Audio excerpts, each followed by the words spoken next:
Good afternoon, everyone. We are recording now. So the plan is to complete this example that we started last time. And turns out that the example has 22 steps if I did not make any mistakes. So we won't do anything else today. We will just complete the example. And tomorrow we will formalize everything, and that will mark the end of matching algorithms. Okay.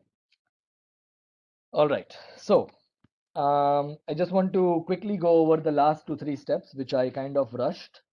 So you see at step 4, we right. So the dual feasible solution you see here. So in the case of vertex V3, you are looking at the value being +2. That change was made in step 3. Okay. And in the case of vertex V2, the dual variable is +3, and that change was made in step 1. Right.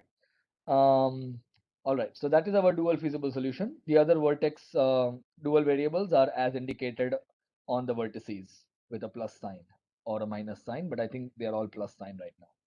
Okay. And the matching we have at this point is V2, V4 and V1, V3. Okay. Those are the two edges in the matching.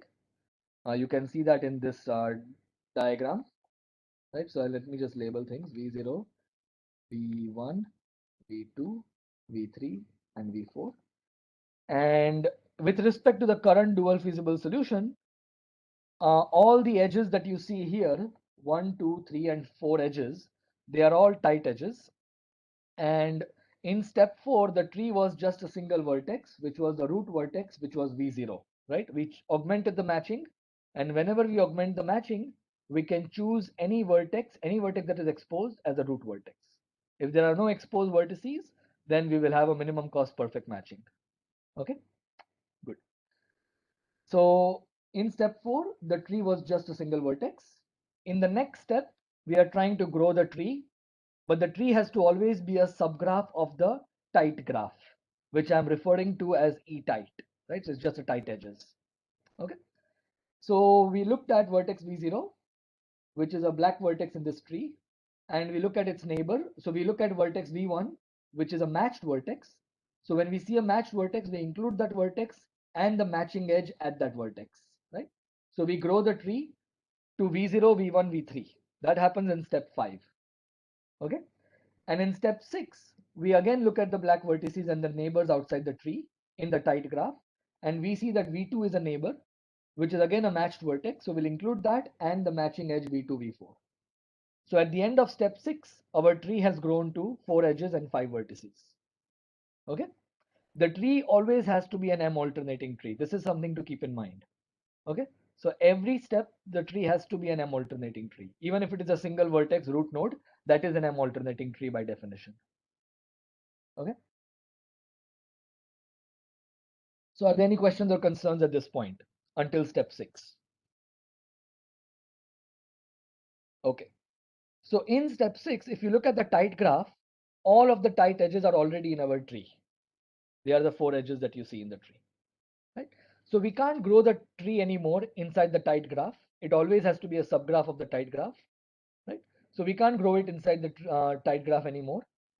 And we also don't have an augmenting path because we have the entire M alternating tree and there is no exposed vertex that is adjacent to any of the black vertices of the tree, right? So that means that we are stuck. So we should change the dual solution in order to be able to make progress, right? So the step 7 is going to be update the dual feasible solution. All right.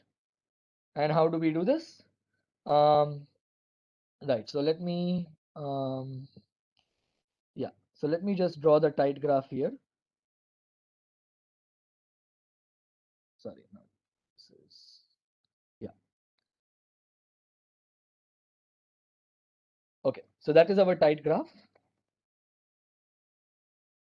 And the tight graph, this connected component happens to be our M alternating tree. Okay, if I don't label the vertices, you can tell what the labels are by looking at the drawing, right? So I'll try to draw them in the same fashion. Actually, yeah, labeling doesn't take too long. Okay, so we want to update the dual feasible solution. How do we do that? So we will look at the black nodes in the tree. What are the nodes outside the tree that they are connecting to? So what I will do is I will draw them as dotted lines. Okay, so these are not in the tight graph. These are the edges whose slacks I'm going to look at. Okay, so these edges are to be considered for computing the beta. Okay, and in particular they are not in the tight graph. So that will be the convention I will be using. It will make it easier to see what we are doing pictorially rather than writing down the set of edges we are interested in. Okay, there is another edge like this, and there is another edge like this. Okay, so we should look at the slacks of all these edges as per the current dual feasible solution. Okay, so let's do that. 5 minus 1 minus 1 is 3. This is 4 minus 1 is 2. And this one here is 6 minus 1 minus 2 is 3. If I make a mistake, please let me know. Okay, so those are the slacks. And so what this is telling us is that we should increment the black nodes in our tree, their variables, by plus 2 because 2 is the minimum value. And we should decrement the white nodes variables by 2. We should subtract 2 from that. Okay, but this will create a problem actually. So let's see what happens. Just to sorry, v3 to v4. Right. I am deliberately not drawn that edge. You're right. So yeah, so we will run into a problem, which is exactly what Shantini is referring to. So if we just look at the slacks of these edges, right, what we would be tempted to do is we would be tempted to increment the dual variables in the black nodes by plus 2. But what happens if I increment this by plus 2? This becomes a plus 4 and this becomes a plus 3. But that is an issue because there is another edge here whose dual constraint is now violated. 4 plus 3 is 7, which is greater than the cost of that edge, right? So this is why we were computing a beta 2. So this is the same issue that we saw in the incorrect version of the algorithm, right? So I'm going to write down. So here I will write the slack divided by 2, okay? And the slack divided by 2 is 4 minus 2 minus 1, 3 divided by 2 is 0.5. Okay, so this computation was not right. We should just change by 0.5. Okay, so this was the first issue that we had. This is issue 1.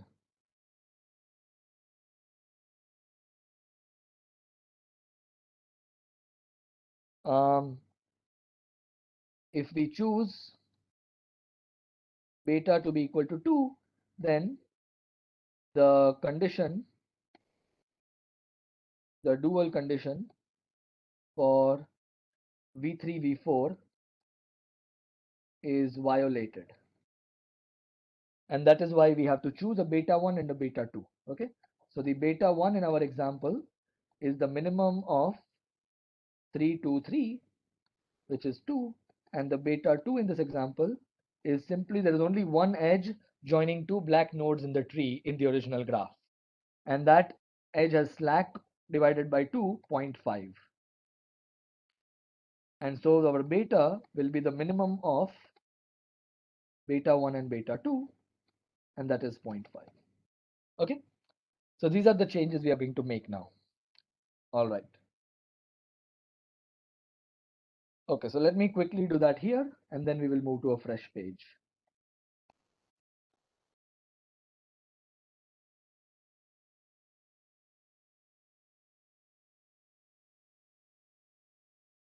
Okay, so what are all the dual variables? Let's write them down all in red color. So we are going to increment the black ones by 0.5. So this becomes a plus 1.5.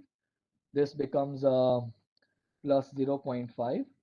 And this becomes a plus 2.5 because we are decrementing the white nodes. And this becomes a plus 2.5. And this becomes a plus 1.5. Okay. and the others remain as they are. So let me just put them in black color. They are not the ones changing. So this is a +1, this is a +1, and this is a +1.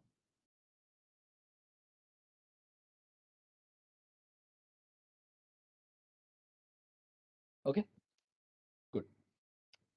All right, so let's make a copy of this and move on to the next page. Okay, so this is all that has happened in step 7. The dual feasible solution has changed in this particular manner, and everything else, the matching, the tree, they are as they are. The tight graph will change because the tight graph basically depends on the dual feasible solution. Okay, so now let's make a copy of this. Sorry. Okay.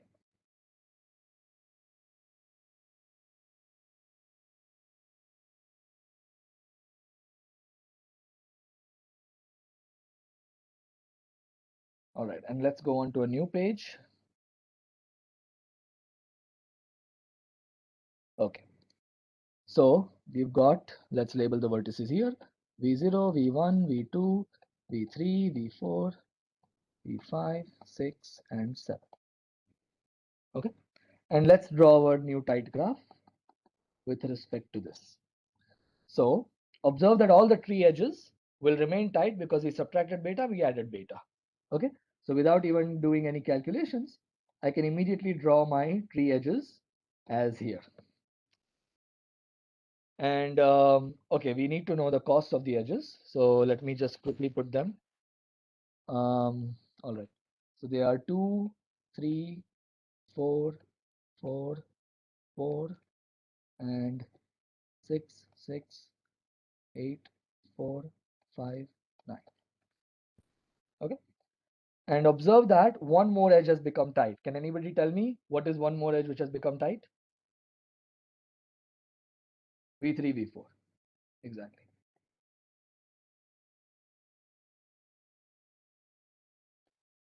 And all the other edges are still not tight.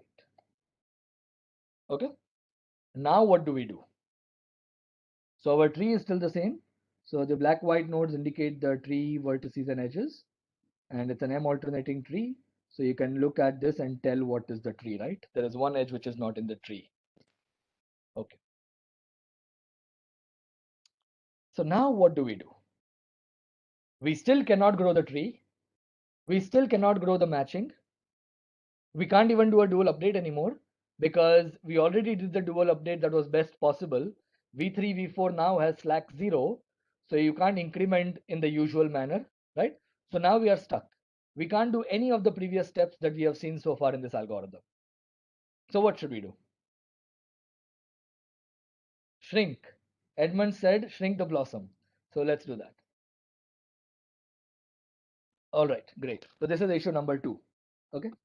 So issue 2, what do? None of the previous steps are applicable.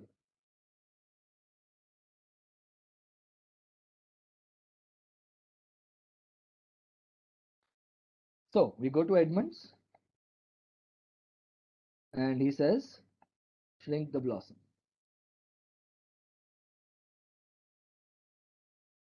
So let's do that. That is going to be our step. Is it 8? I think it is 8, yeah. Okay. So the 8th step is a new step. We haven't seen this step so far, which is shrink the blossom. And I will give the blossom a name, Q. So we'll shrink Q into a single vertex, little q.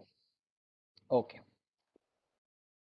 But remember, we are dealing with the cost version. So we might have to be a bit more careful than the cardinality version.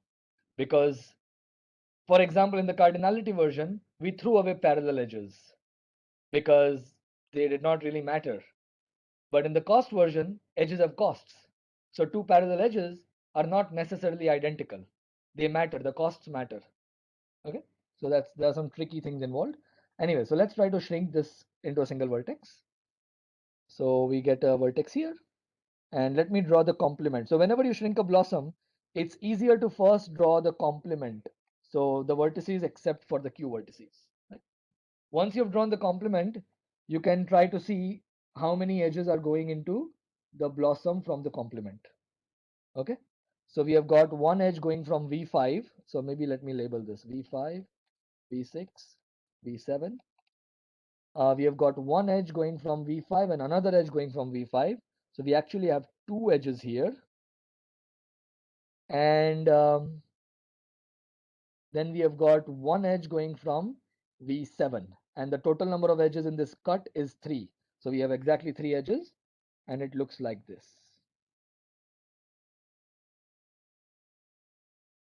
And let me also put the costs of these edges, 6, 9, and 8. Okay. And let me also put the dual variables as they are, +1, +1, +1. Now we should think about what should we do on the vertex Q and its edges, right? Because we have to have dual variables and we also need the edge costs. Okay. So here is the thought process. You see, in the dual LP, we not only have dual variables for each vertex, we also have dual variables for each odd cut, right? An odd cut, partial S, where S and S bar are the shores of the cut or the sides of the cut, can also be thought of as an odd set constraint, right? You can associate the sets with that cut, the two sets, right? They are identical. In particular, note that partial S is equal to partial S bar. So rather than thinking of the variable associated with the cut, you can think of the variable associated with the two odd sets, right? Which are complements of each other. Okay. So this vertex here, it actually corresponds to 5 vertices in the original graph. V0, V1, V2, V3, V4. So that is like an odd cut dual variable. Okay. So this variable YQ is essentially in this graph G prime. So this is going to be our graph G prime. This vertex YQ is essentially playing the role of Y corresponding to the vertices of the Q in the original graph, right? Does that make sense? So this is how we want to think about it. Whenever we get a pseudonode, that pseudonode doesn't correspond to a dual variable corresponding to the vertex in the original graph. It actually corresponds to a dual variable corresponding to an odd cut in the original graph, right? Okay. All right. But there is some difference between the little y and the big Y variables. Can somebody tell me what is the difference between the little y and the big Y variables? Big Y has to be non-negative. Exactly. Right? They have to be non-negative. So we can never make this negative. Even when we do dual updates, we have to be careful to not make them negative. Okay? That this point will come up later as we proceed to further steps. In particular, what we are going to do right now is we are going to associate, and let me put these things in red color to clarify that they are really crucial. We are going to put a dual variable here and we are going to call it +0 because this is corresponding to the capital Y variable in the original graph. And remember, we set the whole capital Y to 0.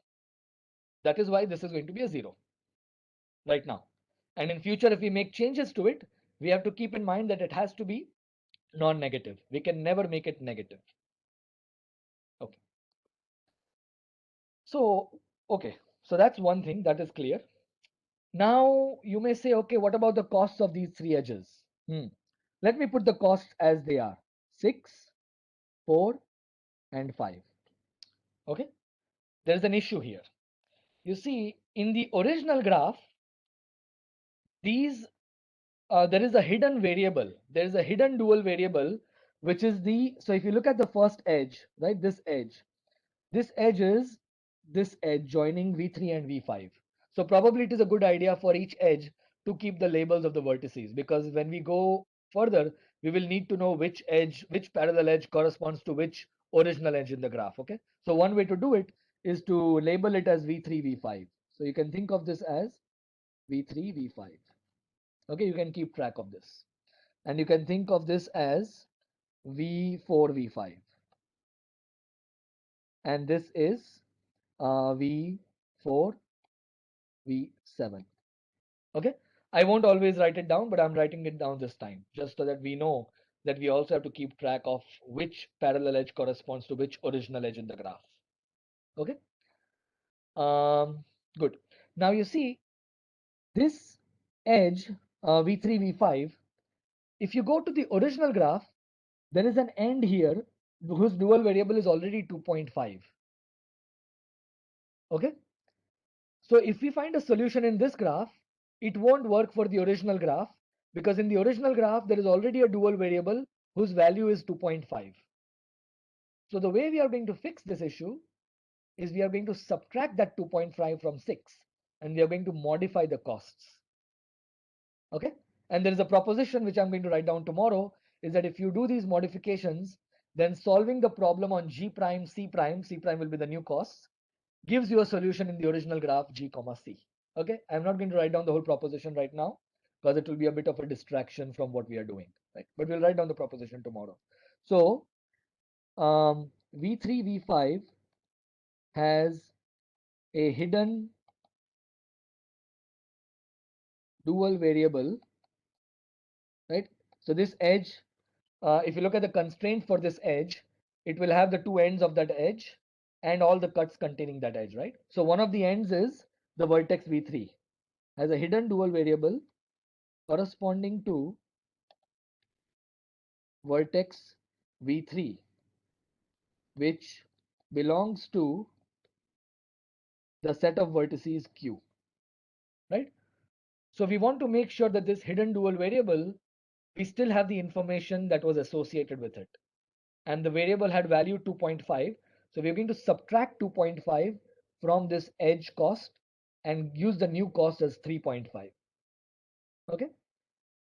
So this is an issue here. So the way to fix it is new cost of V3, V5 is the original cost of V3, V5 minus the dual variable y bar corresponding to V3, because that vertex is now hidden inside the shrunken vertex. Okay. And this is what we are going to do for all three edges. So let me keep writing in red and erase these numbers. Okay. So this 6 is going to become a 3.5. Maybe I should not write plus, sorry.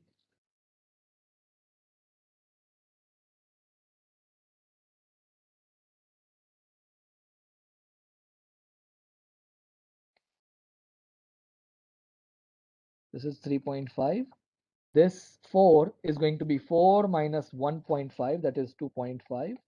And this 5 is going to be 5 minus 1.5, which is again 2.5. Is everybody clear with how we are computing these C prime costs? Right. So now we have a graph G prime and the cost function is C prime. Right. So this is G prime comma C prime. And the proposition that I won't write down right now, because it's a long proposition and it's just going to distract us, is that by solving the problem on G prime, C prime, so if you find a perfect matching of minimum cost in this graph, then there is an easy way to extend it, because we have already seen that in Edmonds Blossom algorithm. You can extend it by unshrinking the Blossom Q, and that will be a minimum cost perfect matching in the original graph. Okay, so that's the proposition we'll write down tomorrow, and proving it is basically a matter of bookkeeping. You show that if the complementary slackness conditions are satisfied here, then they will also be satisfied in the original graph with the original costs. Okay, and the reason it all works out is because we are taking care of all the information from the previous graph and we are not losing it, right? All right. Are there any questions or concerns at this point? This is a major step that we are taking here. Okay. So maybe I'll just write down very short summary. Solving G prime, C prime, I will just say solving, implies solving G comma C, and the details will be tomorrow.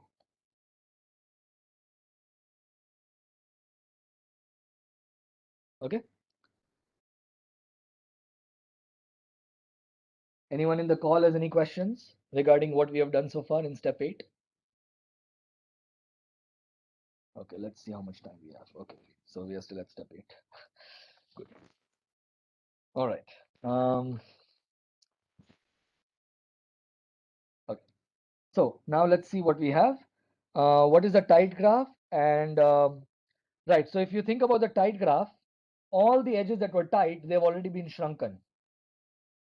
Okay, so you can compute and you can check that actually there are no tight edges at this point. So the tight graph is simply this graph.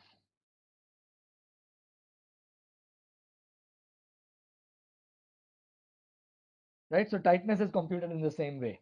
So you think of G prime C prime as your new instance that you're trying to solve. Okay, so this is V5, V6, and V7. And we also had a tree. The tree has been shrunken into a single vertex.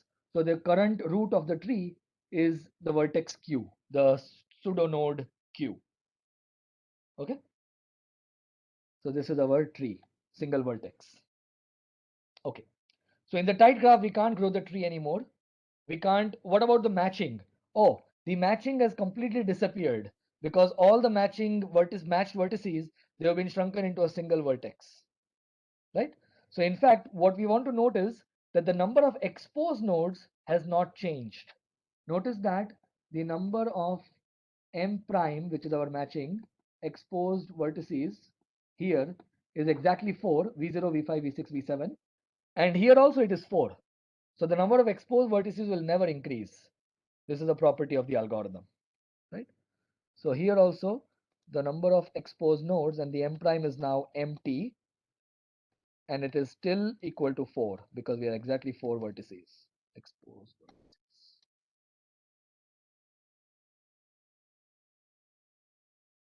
Okay. All right. So we can't grow the matching in the tight graph because the tight graph has no edges. We can't grow the tree because there are no edges. So what should we do now? DFS update. Exactly. So step 9 is once again a DFS update. Okay. How should we do that? Well, in the usual way, we look at the black node in the tree, which is a single vertex, and we look at all the edges going out of it, right? We won't have any beta 2 being computed. It will just be beta 1, which will be equal to beta. So we look at these 3 edges. These 3 edges. That's right. 1, 2, and 3. And we compute their slacks. Okay. So 3.5 minus 1 minus 0 is 3.5. 2.5 minus 1 minus 0 is 2.5. Sorry. That is not right. My bad. 3.5 minus 1 minus 0 is not 3.5. It is 2.5. And 2.5 minus 1 minus 0 is 1.5. And 2.5 minus 1, 0. Okay, 1.5. All right. Okay. So what this is telling us is that we choose beta equal to 1.5 and we increment it on the vertex Q.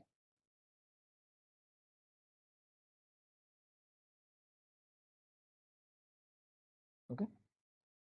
And when we do that, so maybe, this is a small graph. I can just draw it every time I need it.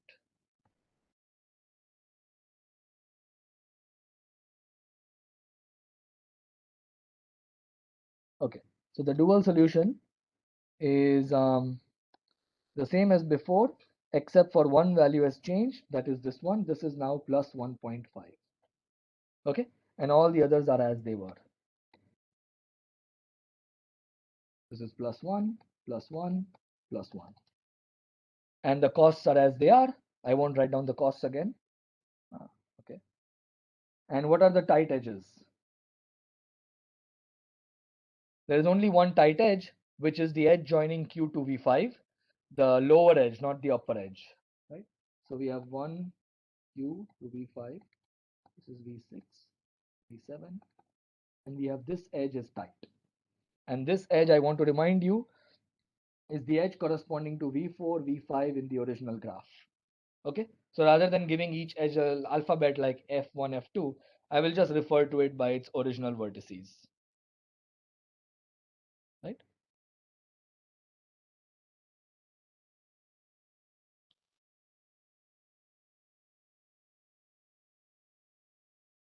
Actually, let me just put down the costs anyway so that you can see it. 3.5, 2.5, 2.5, and 6, 9, and 8. Okay. So does everybody see that there is only one tight edge, which is the one corresponding to V4, V5 in the original graph? Okay. And our tree is still the single vertex. So now what should we do? Now can somebody tell me what is step 10 going to be?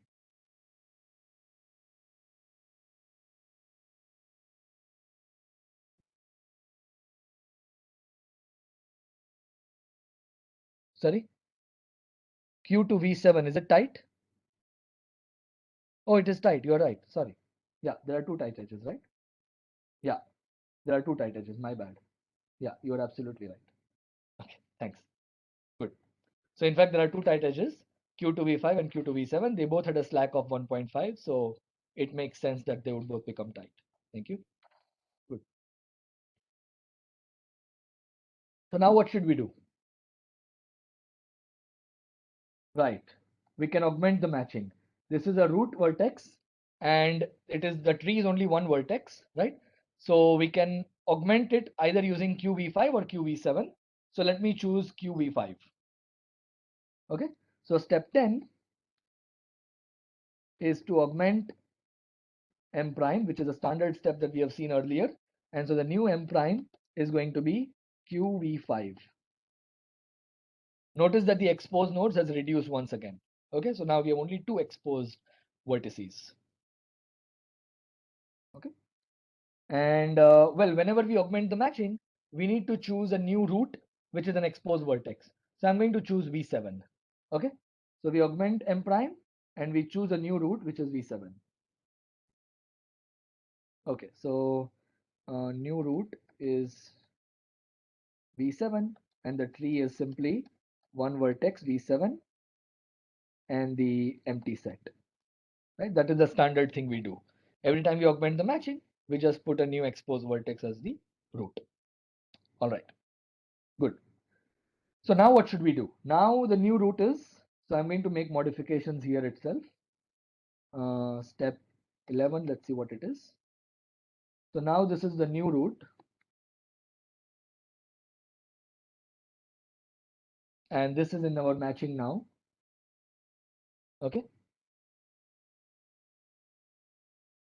And so let me actually erase this. It is confusing. Okay. So now this is our new root and let me actually change the color of this vertex. Let me make it white vertex. And this is our black node. Okay.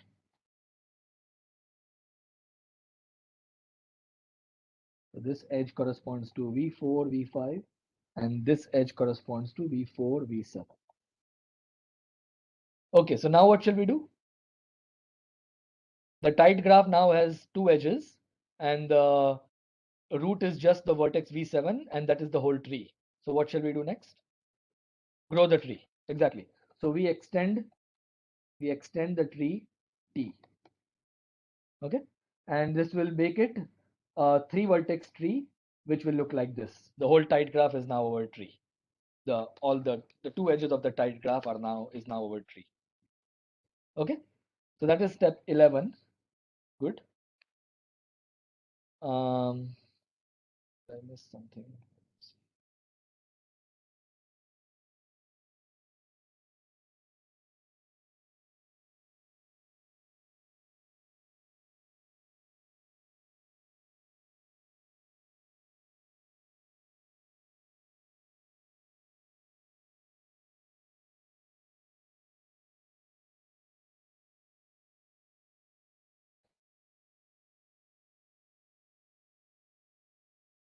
Oh, I see. Okay. There is a mistake. Right, there is a mistake. Um, yeah. So I should have looked at my notes. So observe that we made a mistake actually. This cost was 5. We should subtract 1.5 from it. And the red colored number, which is 2.5, should have been 3.5. Does everybody see that? We were supposed to reduce 1.5 from it, and we should have written 3.5. Yeah? Okay? So sorry, I thought there was something going on. So let's correct this. So this should have been a 3.5. Okay, and the slacks would have been the same except for cancel. This would have been a 2.5. Yeah. Okay, and yeah, that's right. So we would have incremented this by 1.5, and that would have given us the tight graph. So yeah, we'll have to go back a couple of steps. Sorry about that. Yeah, sorry. So we jumped at least yeah, step 9. Until step 9 everything was fine. Step 10 is augment the matching. Yeah. So the tight graph would have been Q to V5. Okay, that is 2.5 is 1 plus 1.5, so that is a tight edge. This would be the edge V4, V5,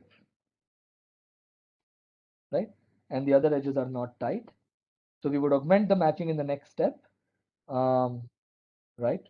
And we would get QV5, and the new root we would have to set it to something. Okay. Yeah, so I'll still set the new root to V7.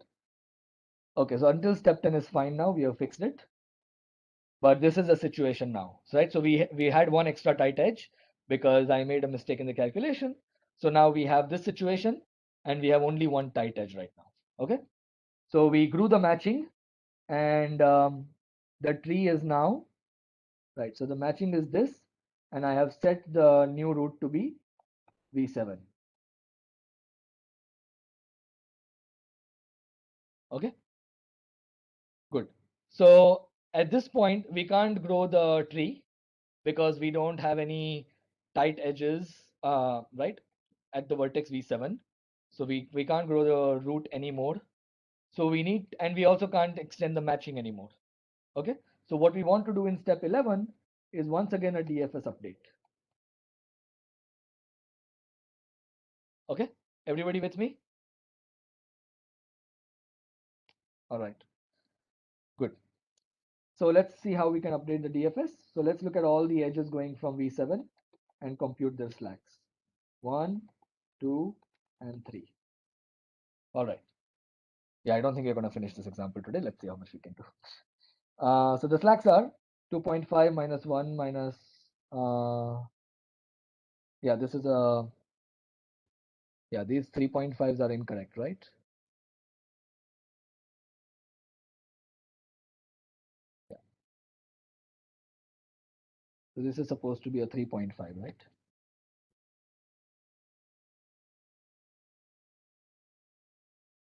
That was the change that we made. And here, the 2.5 is correct actually. Okay, because we are subtracting the dual variable. Yeah, yeah, yeah. 3.5 minus 1 is 2.5. Okay, good. All right, so now let's write down the slacks here. So it's 3.5 minus 1 minus 1.5, which is 1. This is 8 minus 1 minus 1 is 6. And this is 9 minus 1 minus 1 is 7. Right? So the best we can do is we can choose beta to be 1. All right. And all we have to do now is increment the dual variable at the vertex V7. Okay. So, yeah. So maybe let's make a copy of what we have and go to the next page.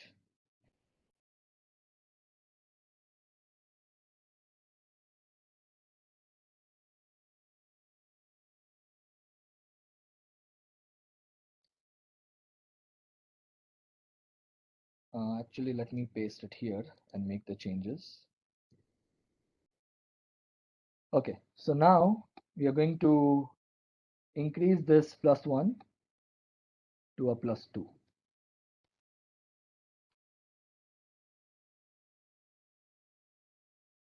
Okay, and now that edge will become tight.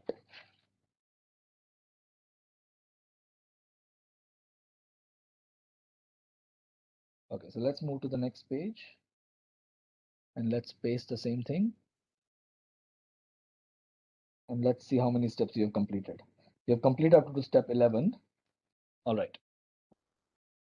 Okay, and the change I need to make here is that this +1 is now a +2.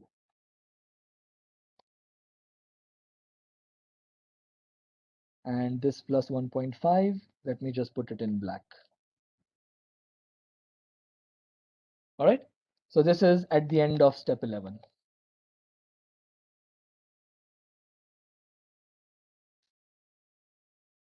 All right, and what is our tight graph? Let's also draw that quickly.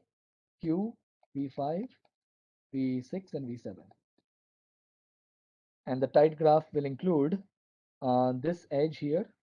2.5 is 1 plus 1.5, and 3.5 is 2 plus 1.5. Okay, and this is our root, and this edge is in the matching. Okay, now we can grow the tree, something that we tried to do earlier. Okay, so step 12. Yeah, let me just check with my notes. Everything is fine. Yeah, everything is in order. Good. All right, so now we can extend the tree to include all the three vertices, V7, Q, and V5. Right, so now the tree is V7, Q, and V5. All right, good. So at this point, is everybody with me until now? Are there any questions or concerns? I think we will be able to address one more issue now. We have time for one couple of more steps. How many of you have classes at 1 o'clock? Nobody, right? You have to go for lunch, is that right? Eventually. Okay. How about anyone in the call? Is Varun there? Vishal is also there. Okay, do you guys have to rush for lunch or can you stay back for a bit longer? Can I go over by 10 minutes?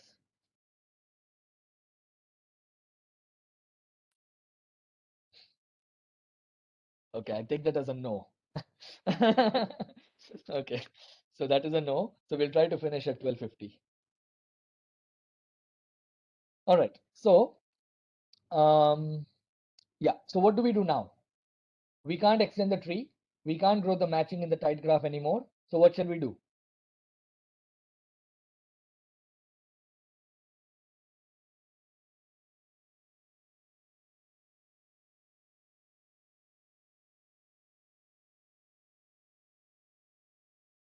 If we can't grow the matching, we can't grow the tree. What do we do in life? We don't have a blossom to shrink right now. So we can't even do that.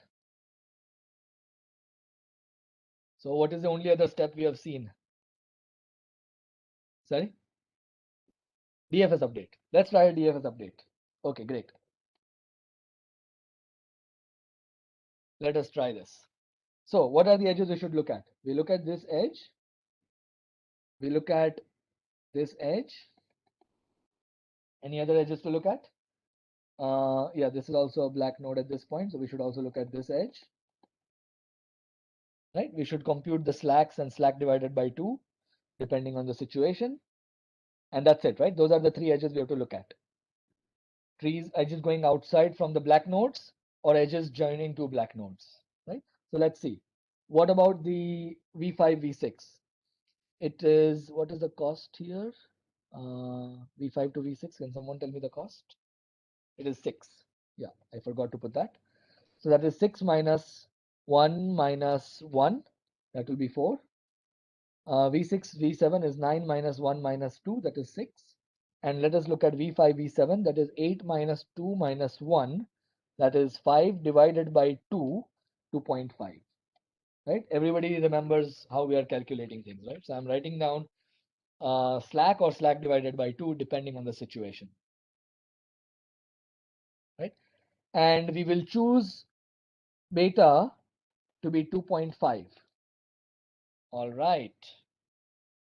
So we will increase the V5 and V7 by 2.5 and we will decrease the Q by 2.5. Is that a good idea? Exactly. So we've run into another issue. If we choose beta to be 2.5, this pseudonode who currently has a plus 1.5, we subtract a 2.5 and we make it minus 1. But that is a problem because this variable, this vertex q, corresponds to an odd number of vertices in the original graph. And we discussed earlier that we always want this dual variable to be non-negative. So we cannot subtract 2.5 from this point. Okay? Okay, so this is our issue number, I don't know how many. Is it 3 or 4? I don't know. 3 maybe. 3, okay, good. So choosing beta to be 2.5 will make y bar corresponding to the vertex q, which is capital Y bar corresponding to the set of vertices q, or the cut corresponding to that, negative, because 1.5 minus 2.5 is minus 1, right? And that's an issue. So we cannot choose beta to be 2.5. So that tells us that beta has to be chosen more carefully. So let's try to see what happened here. In the Edmonds Blossom algorithm for cardinality matching, cardinality or perfect matchings, right, without costs, we never had the situation. The white nodes of the tree were always original vertices of the graph. It was only the black nodes of the tree that could become pseudo nodes, right? Because every time we augmented the matching, we went back to the original graph, made the matching bigger, and we restarted. But that is not what we are doing here. Here we have been augmenting the matching similar to the Hungarian algorithm, and we have been proceeding, right? But of course, in the Hungarian algorithm, it was bipartite, so we never had derived graphs, right? So we are trying to mix ideas from the Hungarian algorithm and from Edmonds cardinality Blossom algorithm, right? The issue is that we may have issues, right? And we may have situations that we did not have earlier. In particular, we are getting white colored pseudonodes, right? So what is the crux of this? We have white. What I mean by white is W of t, pseudonodes. This did not happen in cardinality case. Okay? So this is the key problem. And in order to fix this problem, we are going to be even more careful in choosing beta. So we are going to compute 3 values, beta 1, beta 2, beta 3, and we are going to choose the minimum of those 3. Okay? All right. So in this example, I'll just finish this example and we'll formalize things tomorrow. We'll first complete the example tomorrow. Let's see. So beta 1 is going to be the minimum of 4 and 7, which is 4.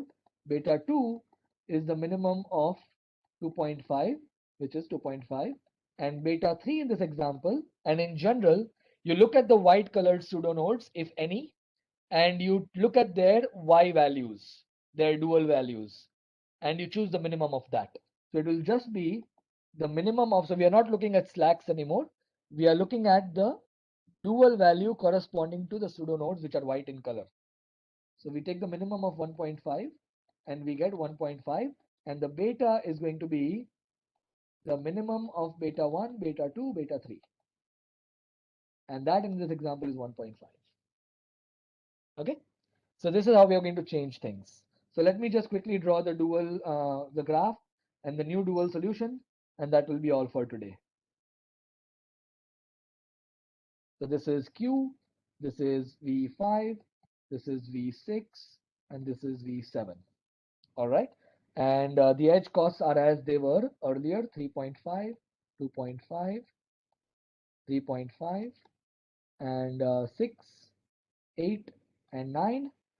And the dual variables, what are the ones that are changing? 3 of them are changing, and one of them is going to remain the same, plus 1. And let me put the changes in red color. So this plus 2 is going to become minus 1.5 and a plus 0.5. This plus 1.5 is going to become 0.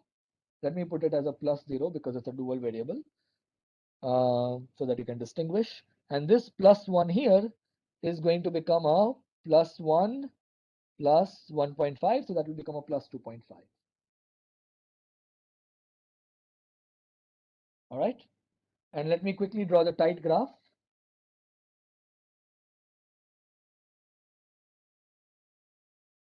So the tight graph is going to be from the current G prime comma C prime that we are looking at, okay, always.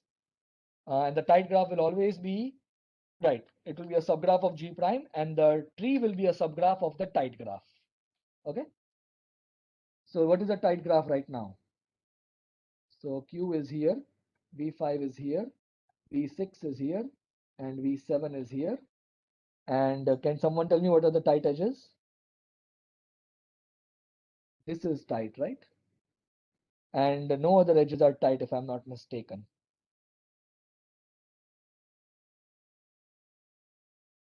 Is that correct? Let me see. So this is step 13. Right?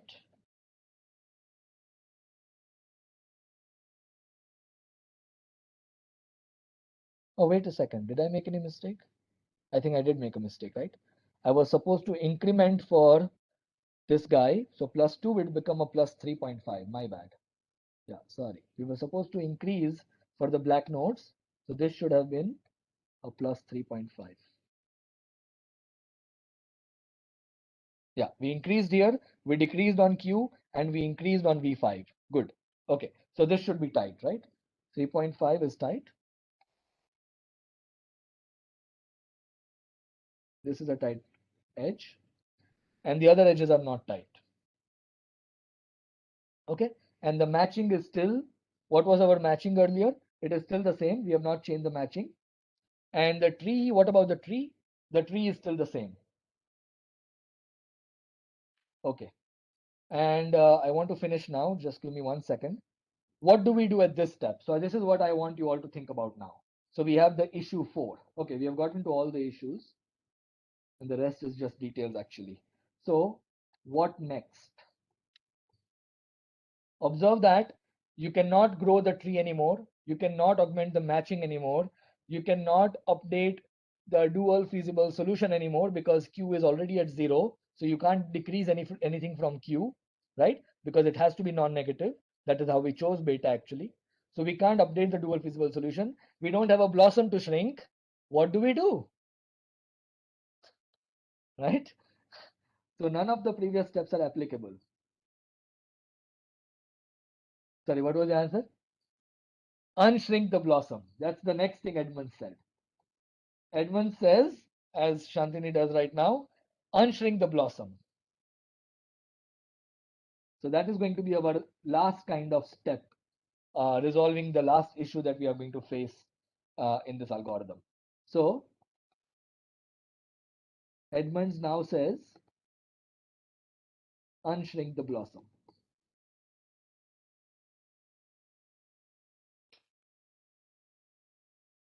Okay, and we will continue from here tomorrow. What you can try doing yourself is how do you unshrink the blossom. So I would like you all to try this yourself. Step 14 is, let me just take a quick look here to make sure I'm not making any mistakes. Yeah, so how many steps have we done so far? 13. And where is 14? Yeah, yeah. So we are going to call it expand or unshrink, if you like, pseudonode Q to the whole set of vertices V of Q. And I would like you all to try it yourself. And I would also like you all to try the rest of the algorithm yourself, but we will complete it tomorrow anyways. The rest of this example. See if you can complete it yourself. Okay, we have seen all the issues of the that arise in the algorithm. So at this point, with some due diligence and care, you might be able to complete the example yourself. Of course, you have to be very careful because as you saw, we made a couple of mistakes. So you have to be very careful with all the numbers. So yeah, but anyways, try it yourself. We'll complete the example tomorrow. We'll formalize things tomorrow, and we'll finish matchings tomorrow. Not tomorrow, Wednesday. Okay. So see you on Wednesday. Thank you. Yeah, if there are any questions or concerns, please raise them so that we can resolve them. Varun, is everything clear? I'm trying, sir. I mean, Okay. I need to just keep reviewing as well. So because Yes, it's a very yes. new concept. Yeah, no, I totally understand. It's a complex algorithm, so go through all the steps again, everyone, and see if there are any questions or things that need clarification. Then we can address them tomorrow. Okay. I'll stop recording now.